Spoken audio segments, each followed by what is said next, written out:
Responsibility అని మనం గుర్తించాలి. రైట్. మస్తాన్ గారు నమస్తే. నమస్తే సుధీర్ గారు.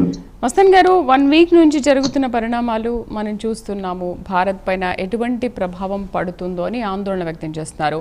ఒకవైపు సరఫరా ఆగిపోతుందేమో అని భయపడుతున్నారు. తర్వాత పెట్రోల్ డీజిల్ ధరలు కూడా పెరిగిపోతాయేమో, గ్యాస్ నుంచి ఇలాంటి ధరలు పెరుగుతున్నాయి.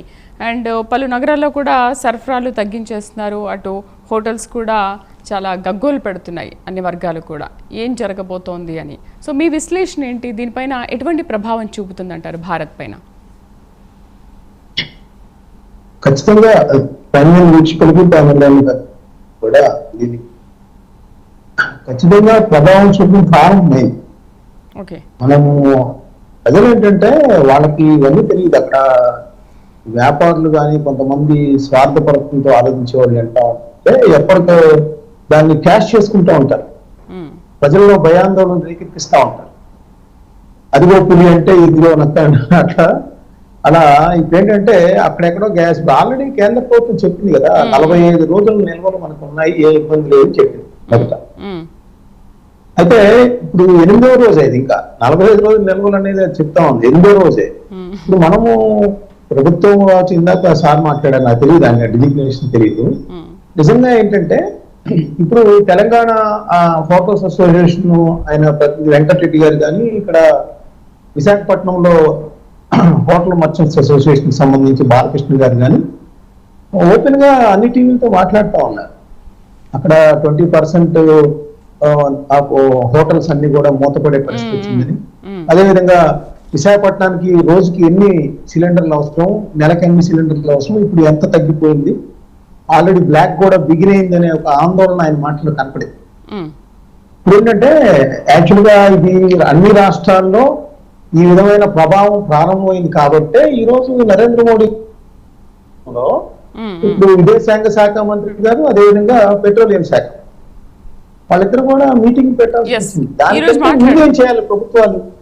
మీకేం భయం లేదు, మీరెవరు బ్లాక్ మార్కెట్ చేయొద్దు అని ఒక భరోసా ఇవ్వాలి కదా. ఆల్రెడీ హోటల్స్ మూసేస్తున్నారు, రకరకాలుగా దాన్ని ఎక్స్ప్లాయిట్ చేస్తున్నారు, ఈ విధంగా ధరలు పెంచే పరిస్థితి వస్తుంది అనేది ముందుగా ఊహించాలి కదా ప్రభుత్వం కూడా. ఎందుకంటే ఎట్లా ఉంటుందంటే మనం గతంలో చూసాను, చిన్న చెప్తాను, ఎరువుల కొరత అనేది ఒక నామమాత్రంగా ఉంది ఒక ఆంధ్రప్రదేశ్ లో గతంలో 10% సప్లై అయింది. కానీ రైతులకి ఏమని మెసేజ్ వెళ్ళిందంటే ఎరువులు అయిపోతున్నాయంట, మనం కొనుక్కోకపోతే కుదరదని మెసేజ్. అసలు అవసరం లేనివాడు కూడా ఎరువు షాప్ దగ్గరికి వెళ్ళి, పురుగు మందుల షాపుల దగ్గరికి వెళ్ళి అవి మొత్తం ఖాళీ చేసేసి పక్కన పెట్టేశారు. అంటే అలాంటి పరిస్థితి రాకుండా ప్రభుత్వాలు జాగ్రత్త వహించాలి. ఇప్పుడు చూడండి, ఇప్పుడు మనకి తెలంగాణలో కనపడుతుంది గ్యాస్ సిలిండర్లు బుకింగ్ల కోసం అప్పుడే బయలుదేరిపోయారు. అంటే ఏంటంటే నిల్వ చేసుకుంటారు వీళ్ళు. అనవసరమైన భయాందోళన ఏం చేస్తాయి అంటే 2-3 నెలల దాకా వాళ్ళు సిలిండర్లు ఉంటే కనుక. అంటే ఇప్పుడు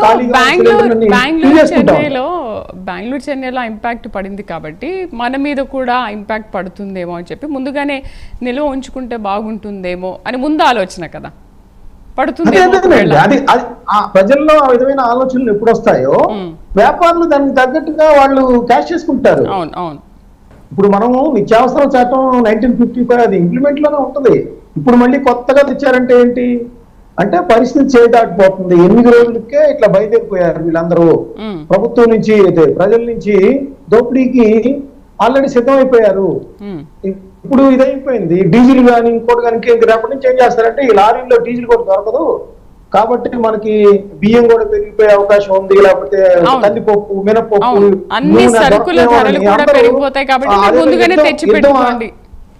యుద్ధం భారతదేశానికి వచ్చేసినట్టుగా ఫీల్ అయిపోయి ఇదంతా ఇళ్లలో స్టాకులు పెట్టుకుంటా ఉంటారు, ఇక వాళ్ళు క్యాష్ చేసుకుంటా ఉంటారు. గతంలో గల్ఫ్ 90s లో జరిగినప్పుడు కూడా, గల్ఫ్ యుద్ధం జరిగినప్పుడు కూడా కొన్నాళ్ళు అదే పరిస్థితి వచ్చింది. అప్పుడు నిజంగానే మనం పెట్రోల్ మీద సెస్ కూడా వేసాం. గల్ఫ్ సెస్ అనేది ఆ వార్ కోసం వేసిన పరిస్థితి కూడా ఉంది. అంటే నేననేది ఏంటంటే అసలు ఇప్పుడు ఏదైతే ఇప్పుడు మనం 10% ఇప్పుడు నాకు స్టేట్మెంట్ ఇప్పుడే వచ్చింది, ఒక అరగంట నేను ఫాలో అయ్యాను.